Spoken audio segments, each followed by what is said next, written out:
She would follow me around calling me Hillary, and I took great care of her.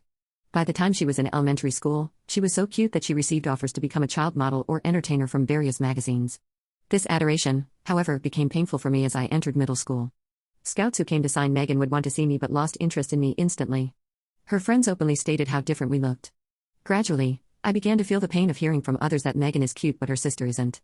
Even when I put effort into makeup and dressing well, Megan, laughing in her school tracksuit, was seen as cuter. Despite managing my diet, Megan, who would eat lots of sweetbread at night, maintained a better figure. No matter how hard I tried, I was always seen merely as Megan's foil. Worse still, as Megan grew up, she became aware of her blessed looks and started to openly ridicule me, feeling superior. In high school, her harassment began in earnest. It was routine for her to hide and take my things or even claim the clothes I had saved up my allowance to buy. At times she would even stage dramas in my room with her clothes, crying to our parents that I had taken them despite my protests of innocence. With the charming Megan at the center of our home and me locked away studying, it was clear whom our parents would believe. Hillary, you're the older sister. Don't be mean to Megan. Megan is just messing with you because she likes you. You're her sister, so please forgive a little mischief. No matter what I did, I was painted the villain. If I locked my door for protection, I was scolded for not trusting family. Fed up with such a life, I started living alone as soon as I graduated from university, staying away from home despite my parents' pleas to come home. I never wanted to return to that house. I deliberately took temporary jobs during the holiday season just to avoid going back. About 3 years into this life, our parents were suddenly killed in a traffic accident. Megan and I met for the first time in a long while throughout the funeral. Megan was constantly in tears while I handled the necessary arrangements, crying myself too, but a huge problem remained: inheritance. As the only heirs, it was easy to predict what Megan would say during a later meeting at our childhood home to discuss the inheritance. Our parents' estate is worth about $10 million. I'm taking it all. After all, you're unattractive and our parents loved me more, they would be pleased. Oh?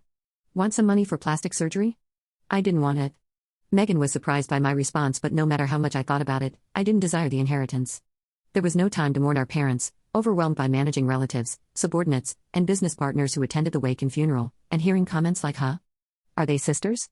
They don't look alike at all. And seeing Megan's smug look made me tired of it all. I don't want the inheritance. You can have all $10 million, but there's one condition. At the mention of a condition, Megan tensed up and glared at me sharply. I won't inherit anything in exchange. I'm severing all family ties with you right here today. From now on we won't contact each other or ask for help no matter what. That's my condition. Megan looked dumbfounded at first, but realizing the terms were in her favor began to smirk. $10 million? And I get to cut you off? That's perfect. Why would I ever contact someone as ugly as you? Just don't come crying to me later asking for money. Ignoring my sister's mocking laughter, I left our family home. I had lost all my family members but felt no sadness, only relief at being freed. 3 months later my peace ended. Megan started bombarding me with calls. I hung up immediately, but she kept calling. Since I use my phone for work, I couldn't just turn it off, so reluctantly answered. Hillary, I need a favor. I don't have a sister. It's annoying to keep getting calls, so stop contacting me. As I tried to hang up again, Megan ranted on without even apologizing for breaking our agreement.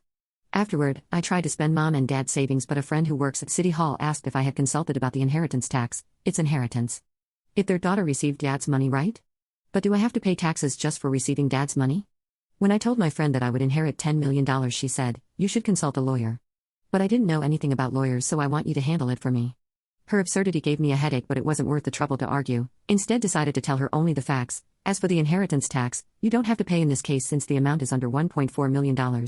You can only inherit everything because I've renounced my claim. I've already informed a lawyer that I won't inherit anything, so I have no right to do anything about dad's estate anymore. Wow. That's great. Yet you should ask a lawyer for details. Just so you know, you cannot just inherit automatically.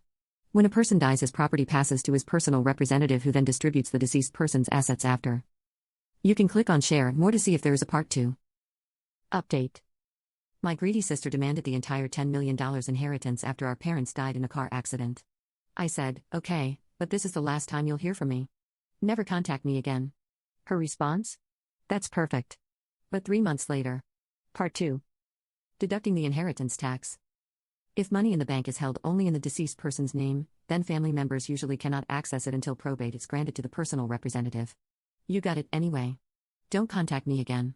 When I said that, Megan lost her words and ended the call. It seems she didn't check the facts about inheritance. If she keeps this up, she probably doesn't realize that her assumption of inheriting $10 million is fundamentally flawed. But explaining or handling it for her? No thanks. I finally relaxed, relieved at the silence of the phone. Later, Megan did consult a lawyer. She found out during the estate investigation that the $10 million was the total value of our parents' assets, not readily inheritable cash. Moreover, most of that money was tied to the businesses they had started, and Megan, who had no involvement with the companies, was not entitled to it. Worse, she was now responsible for repaying debts due to being a co-signer on some business loans.